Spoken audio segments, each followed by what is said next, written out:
Kondisi Lesti Kejora pasca pulang dari rumah sakit terkuak. Raut wajah kecewa Soimah tak bisa bohong. Berikut kondisi Lesti Kejora pasca pulang dari rumah sakit dan reaksi Soimah saat menyebut nama Rizky Bilar. Kasus KDRT yang dilakukan Rizky Bilar pada Lesti Kejora membuat Soimah marah besar. Soimah yang sudah lama mengenal Lesti Kejora meradang mengetahui Rizky Bilar melakukan hal tersebut.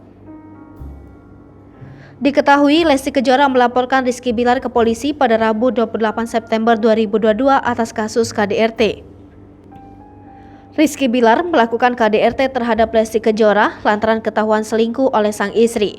KDRT yang dilakukan Rizky Bilar terhadap Lesti Kejora sampai membuat sang istri masuk rumah sakit dan dirawat beberapa hari. Bak tak punya hati, Rizky Bilar ternyata mencekik dan membanting Lesti Kejora saat ketahuan selingkuh. Kini kasus tersebut sudah masuk olah TKP.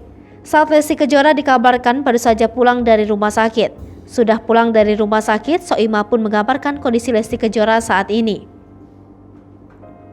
Kemudian Soimah pun mengatakan bahwa ia belum bertemu istri Rizky Bilar lantaran sedang berada di Yogyakarta. Saat menyebut nama Rizky Bilar, Soimah pun menunjukkan raut wajah yang sangat kecewa. Ia juga mengatakan berkali-kali rasa kekecewaannya. Diberitakan sebelumnya olah TKP sudah dilakukan oleh pihak kepolisian di rumah Lesti Kejora dan Rizky Bilar. Ketika pihak kepolisian melakukan olah TKP, Rizky Bilar ternyata melarikan diri dari rumah.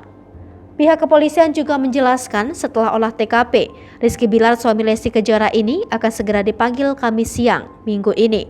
Hal ini terungkap dalam channel YouTube Celeb on Cam News.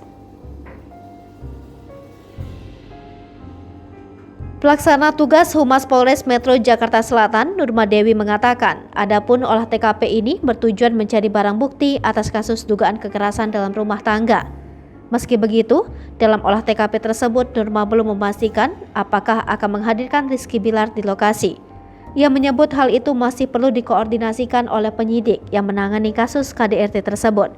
Adapun hasil olah TKP itu Nurma menyebut nantinya akan segera diumumkan hasilnya ke publik. Ia mengatakan polisi juga telah memeriksa rekaman CCTV di rumah Rizky Bilar dan Lesti Kejora. Hingga kini, polisi telah memeriksa 3 saksi dalam dugaan kasus ini. Namun Nurma masih membuka peluang jumlah saksi akan bertambah seiring jalannya penyelidikan. Hai pemirsa Sri Popo TV, jangan lupa komen, like, dan subscribe, serta tonton terus berita-berita terupdate lainnya ya.